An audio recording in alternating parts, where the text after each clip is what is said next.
I'm so glad you're with us here on the Clark Howard Show. You know, our mission is to serve you with advice and information that empowers you so you make better financial decisions in your life.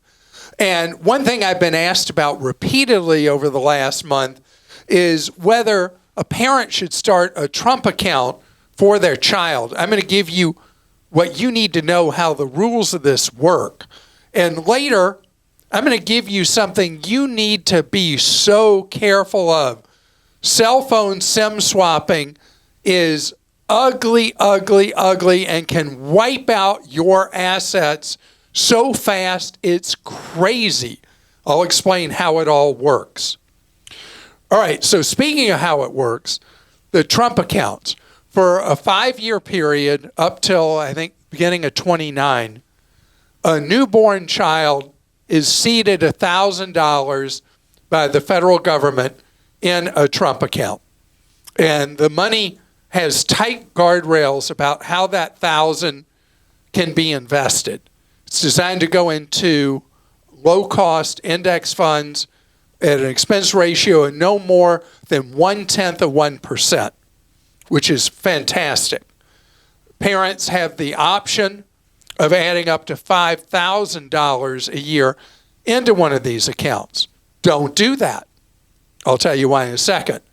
Employers can give employees of small children up to $2,500 that comes to you tax-free. Do that. Take the employer money if the employer offers it to you. So the way this thing plays out, you have a newborn, you get the $1,000. It's like money falling out of the sky. It's invested in the account. You choose, go into one of the low-cost index funds. Leave it there till the child's an adult. Bam. Great. The $2,500, if you work for an employer that wants to seed that money, great. There's no downside to it. Why do I say don't contribute to it yourself beyond whatever an employer might, or the $1,000 that the feds give you have a child in the affected period? The tax treatment of the money at the end of the game, when the money is cashed out, is inferior to other ways of saving money for a child. You're taxed at what's known as ordinary income tax, which is the highest possible tax rate, where if you put money in a 529 account, which is designed for college or trade school, that money used for college or trade school is tax-free, grows all through the years tax-free. You spend it tax-free. In the event your child doesn't go to trade school or go to college, you can then transfer the money tax-free to another child if you have another kid. Or you can move the money over the years, into a Roth IRA tax-free for that child's benefit that can grow all through the years tax-free and be spent tax-free. So these other things, even a regular investment account, would be better for money up to $5,000 a year than going into the Trump account, because the money in an investment account put into the same index fund, when you ultimately sell it, it's taxed at what's known as long-term capital gains tax rate, which often is 0%, where ordinary income tax is the highest possible tax rate an account could have. So the Trump account, if money falls out of the sky from the federal government, birth of a child, or an employer, money falls out of the sky, tax-free to go into the account, take that money. Don't put any other money into it. Okay. Lawrence in Washington wrote in and asked, is it worthwhile to get separate auto policies for my 2 college kids? I'm worried about having a lawsuit liability if either of my kids gets into an accident. Krista has that question too, actually. So Lawrence, yes, if you provide support to a child and they are considered to be your dependent, or you're supplying 50% or more of their finances to live, which almost certainly you are with your college kids, it doesn't matter if you buy separate policies. There may be a state somewhere that this is not true. As a general rule, a lawyer who's coming after your kid because they had a wreck and it's their fault, and they're suing for so much money, they are allowed to pierce beyond that child and come after your assets, which is why if you have a lot of assets, you need to have your own umbrella insurance policy, which is an excess liability policy that covers, they're sold in multiples of $1 million and up. They're crazy cheap for what they offer because the risk of that happening is so low. But if it happens, you're really glad you had the umbrella. So the reason you'd buy separate policies for the kids and have them be the owner of the vehicle is if that's cheaper for insurance. But you wouldn't do it for liability shield. Stephen in Minnesota says, we have finally been able to save around $100,000. Congratulations. Money that has not come easily. We are needing to finish our basement, and the thought of digging into our savings currently in a high-yield savings account earning over 4% is not favorable. On the other hand, we have equity in our home and can tap that via an equity loan or line of credit that comes at the credit union's fair but higher around 7% rate for a loan and a variable percentage on a HELOC, not as favorable. Do we save the savings and keep earning at 4%+ or go with equity and pay the 7% rate to finish our basement? So this is a tough one. Now, you haven't said how much finishing the basement will be. And you haven't said, Stephen, how much $100,000 represents of how many months of living expenses that $100,000 will cover. So you want as a minimum cushion to have 3 months of living expenses in savings. The recommended amount, though, is actually 6 months. Don't know what your monthly costs are of living.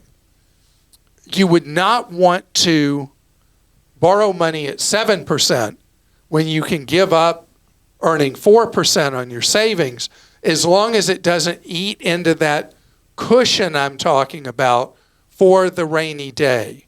So I would say your first money that you use for the reno of the basement is money from the $100,000 you've saved rather than borrowing money.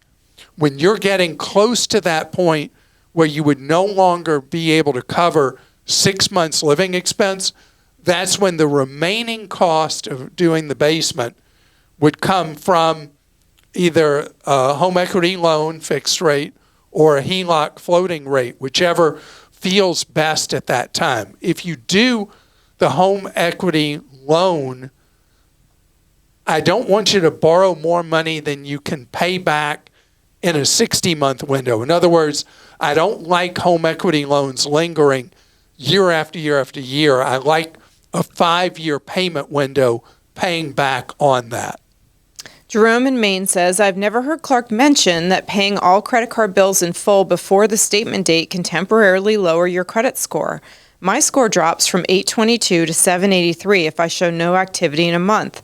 The next month, the score goes back up to 822 if any activity is reported. Okay, this is an interesting scenario you're talking about, Jerome, because there is activity on your account if you're charging on it but paying in full before the due date.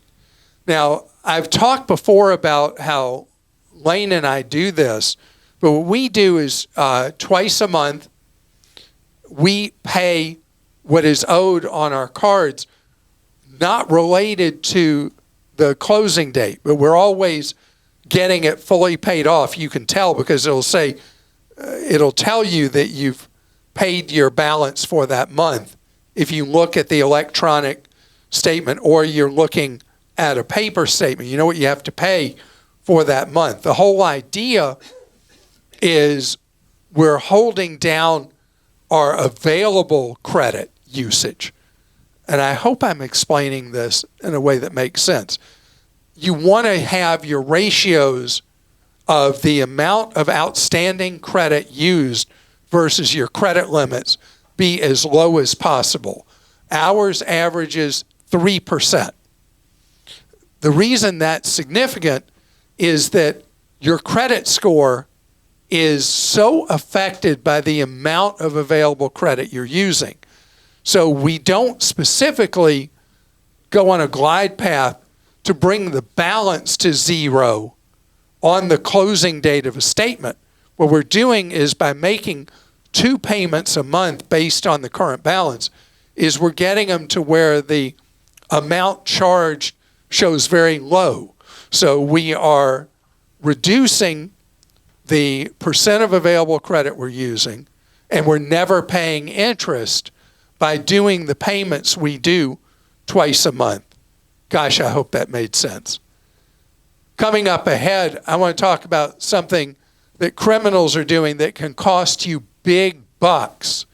SIM swapping, something that is pretty easy for you to put protections in place. SIM swapping is something that has caused people so many problems. And yeah, I read the financial press every day. I read so many financial publications. And it was funny because there was an article recently that I read that was to a corporate audience, and it was, woe is us, all the problems we're having because of people stealing people's SIMs on their cell phones. What does that mean anyway? So a criminal will impersonate you. Sometimes it's with the help of insiders at the big cell phone companies, or it could just be an outsider doing a SIM swap steal. What they do is they steal your phone number. They convince your cell phone carrier that they are you and port your number out to someone else. Why is this so significant in criminal activity? Because think how often companies have fooled themselves into thinking they are protecting themselves from criminals impersonating their customers to get into their accounts with 2-factor authentication. You know how they'll send you the one-time use code? Well, criminals adapt, and they figured out how easy it was to just steal your number, swipe it right out from under you.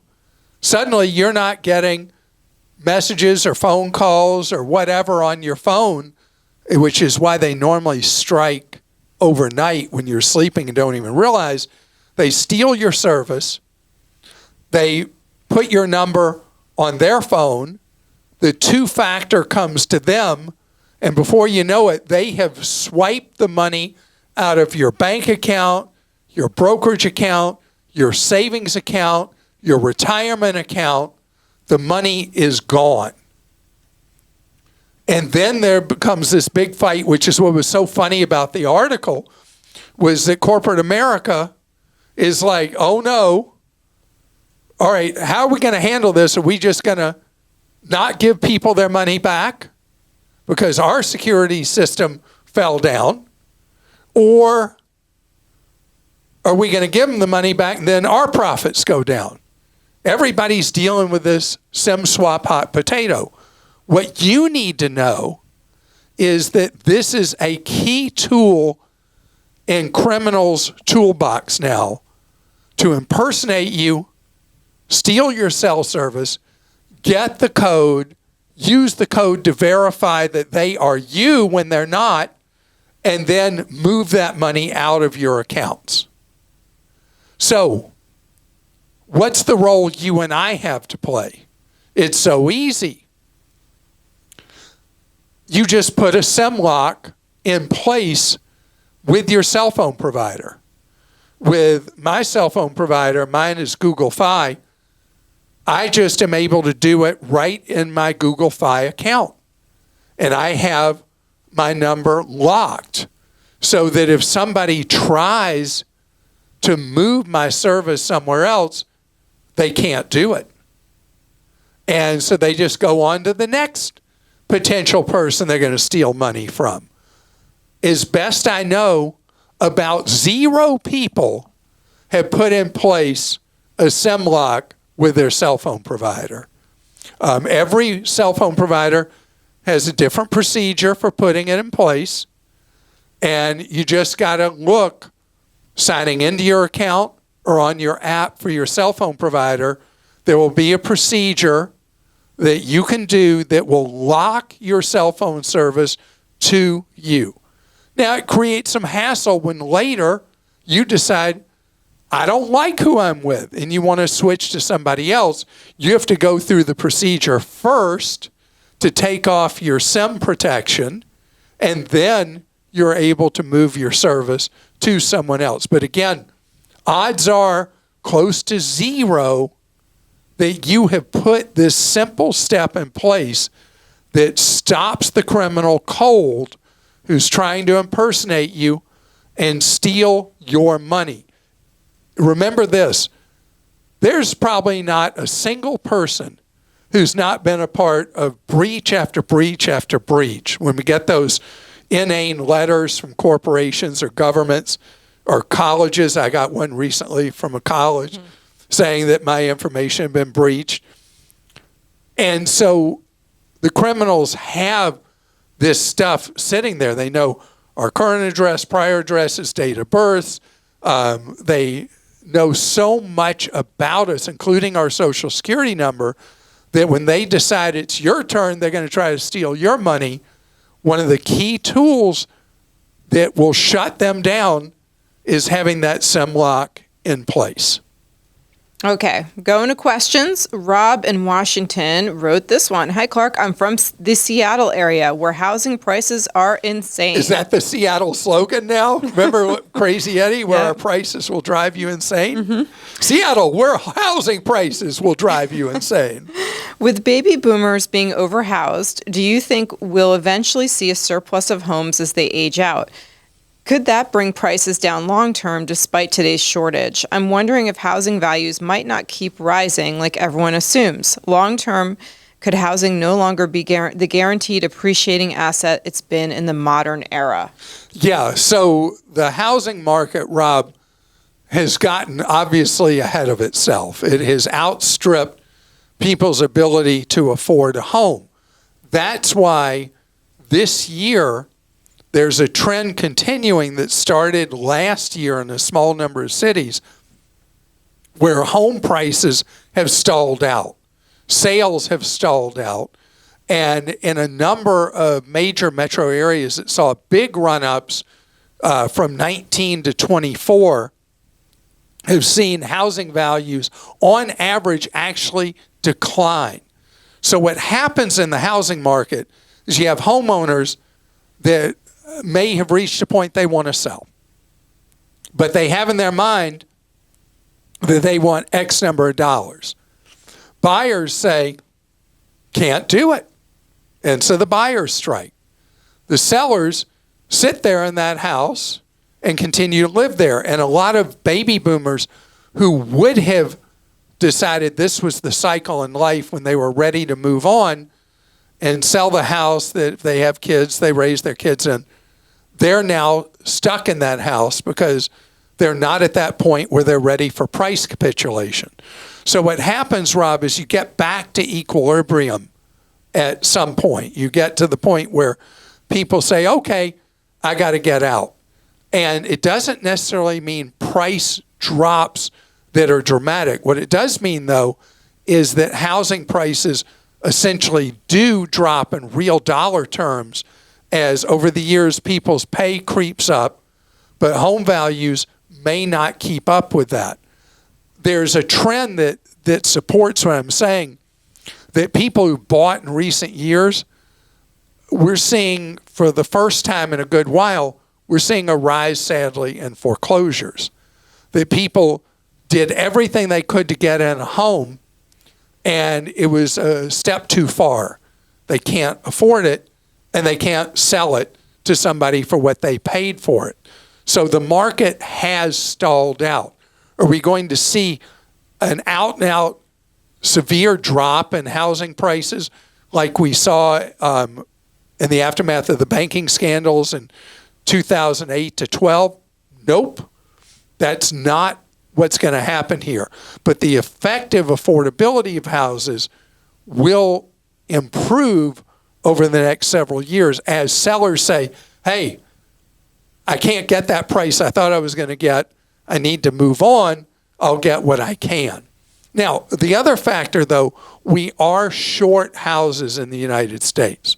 The number of houses being constructed over the last 15 years is significantly less each year than it historically was. And so there are multiple things going on at once. We literally do have a housing shortage in most markets in the U.S. Joy in North Carolina says, I'm getting married next year. Congratulations. We're still working out the details, but the wedding will likely happen in the middle of hurricane season. Great start. A wet knot can't be untied, they say. I've heard that it's a good idea to purchase wedding insurance, even if the weather might not be a problem. Do you have any recommendations for companies to purchase wedding insurance through? So, Joy, we only, with wedding insurance, ever hear about complaints people have with filing a claim. Wedding insurance is actually a very generally relatively low-cost purchase versus the cost of a wedding, from a few $100s to there are weddings that cost a lot more to insure, but usually maybe $1,000 for wedding insurance. The weather factor you bring up, very hard to claim against. It won't cover like a heavy downpour. It won't cover a violent thunderstorm. It may cover a named hurricane. May not cover a tropical depression. So the wording of the contract is everything. And in terms of weather issues, what does it cover if you have a triggering circumstance? It will cover deposits that you've had to pay that were non-refundable, and depending on the policy, may cover other expenses that you incur that are non-refundables on venues and things like that, because there was a triggering event. But you have to read the policy. I can't emphasize this enough. You have to read the policy terms so closely, and it'll be page after page after page. And a lot of it you can be, what did they mean here? But it all starts with what is a qualifying event. Does it count if, let's say, the mother of the bride is ill and can't come to the wedding on that date? What are the things that it will allow you the ability to make a claim before you buy it? Do not think any wedding insurance policy is true, real peace of mind. David in Illinois says, I recently noticed on my government market account with Fidelity, in small print at the bottom, that it says you could lose money in the money market account. I was confused about this and called Fidelity, and they said the only way that would be possible would be extremely unlikely, and the economy would have to be in a terrible place, and it's a term called breaking the buck. Have you ever heard of this before? Would there ever be a point when I would have to be worried about keeping money in a money market account? Yeah. So, David, first of all, I really, really am thrilled that you read the terms, because people assume that a money market account is 100% without doubt safe. They're as close to that as they could be, but they're not 100%. It's not like having an FDIC insured account at a credit union, credit union would be NCUA, credit union or FDIC at a bank, where the first $250,000 is insured if the financial institution fails. With a money market account, there's been one instant I can recall. A money market account, money market is actually technically called a money market mutual fund of various types. There was one circumstance where a money market fund fell to 97 cents on the dollar. People ultimately ended up with all their money, but after a delay, And it can very, very, very, very rarely happen. I put money in a variety of money market mutual funds. I know how rare the possibility is. And it would not have to be Armageddon, but it would be an extremely unlikely set of financial circumstances that might lead to a money market a mutual fund not paying you back at the buck. You know, the whole idea is it's a constant value of $1 a share in a money market mutual fund. There are some money market funds that in their prospectus lay out for you that there is more risk involved with them. A government money market fund, a treasury money market fund, those kind, it would be almost unheard of that they would be in a position that they would break the buck. So if things I would worry about, this would be down the list. Yes, possible. No, it's not likely. The probabilities are so really low that it's definitely something that you never need to lose a minute's sleep on. There are some money market instruments that are geared towards sophisticated investors that have higher levels of risk. That is not something that if you're in a mainstream money market mutual fund with Vanguard, Fidelity, Schwab, or even one of their high-cost competitors, that you really need to fret about. And I want to thank you so much for joining us on today's podcast. I hope that you heard something that made you think, something that maybe you didn't know before, something that makes you feel like you should do something that you're not doing right now with your money, or do something better with your money that you've been doing, because that's what I'm about. With everything we do here is about you being empowered with knowledge that you can act on, that can make you stronger financially, that can put you on a better path moving forward with your wallet. In short, that you learn ways from us so that you can save more and spend less, and don't let anybody rip you off. And if you do nothing else today, I want you to make sure with your cell phone carrier that you have your SIM locked down, because I don't want money that you've worked hard to save suddenly vanishes from your life. And we'll see you Friday, and you know what Friday means? Clark stinks.